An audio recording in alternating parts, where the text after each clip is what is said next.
You that's a custom. Nimerudi na vitu zimeshika hata mimi sasa. Nataka mtu. Sasa ndio hapa. My landlord. Hata umepata nimekuja tu kidogo na narudi.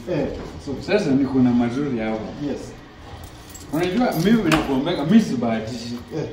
Hebu hii ndio mazuri unasema. Pima hiyo sahi, mimi nakwambia na hii ukivaa ile wakati wa winter. Una sweat tu change. Unajua sasa hizi unaelekea ile msimu ya baridi kupiga. Mimi nimeangalia nikajua landlord must be need of this. Okay.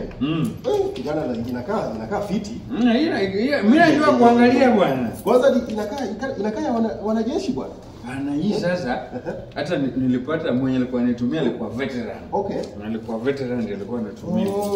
Kwa hata niingize nyoka. Inakaa vizuri na. Hii iko sawa hii tu. Hii imeingia. Hii. Tunaona? Sasa tunaweza fanya biashara. Kijana hii inakaa yangu bwana. Hii jacket inakaa yangu sana. Hii kwanza itakaa yako. Ukilipa tu hivi inakuwa yako. No. Mkenya nasema nini? Hii wacha nikwambie, hii inaweza kuwa yako ukitaka sasa. Bora tu nipeke. Okay, ninamaanisha nini? Unaona nikiangalia hivi. Kuna nyingine nilikuwa nayo ilipotea tu hapa juu. Inakaa kama hii kabisa. Kabisa. Ya.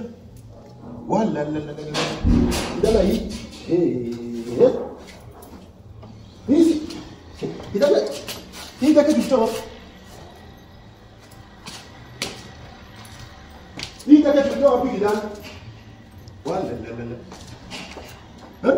Na nikisema huyu kijana ndiye ananibianga hapa watu wanaona mimi mbaya. Sasa ameenda wapi? Mambo kidogo na kuuliza mambo ya jacket tunasha. Ameenda wapi sasa? Na nimesema hii kijana ndiye ananibianga hapa mavitu. Majirani wana complain hapa vitu zinapotea kwa kamba. Nikisema naona mimi ni mbaya. Sasa hii ni mambo gani? Si ni jacket yangu? In fact, kutoka leo utajua troop dolechwa. Hey. Tutakivana na wewe maji kwenye unataka tukivana. Hakuna kuachana. Biashara ina gani? Mtu hataenda kuchukua kitu na wale na auze. Kumbe jacket ilikuwa ya landlord. Na leo sitakuwa na wani kwa iplot. Landlord kumbe ilikuwa ni jacket yake. Sasa dile imeharibika. Chukua deni.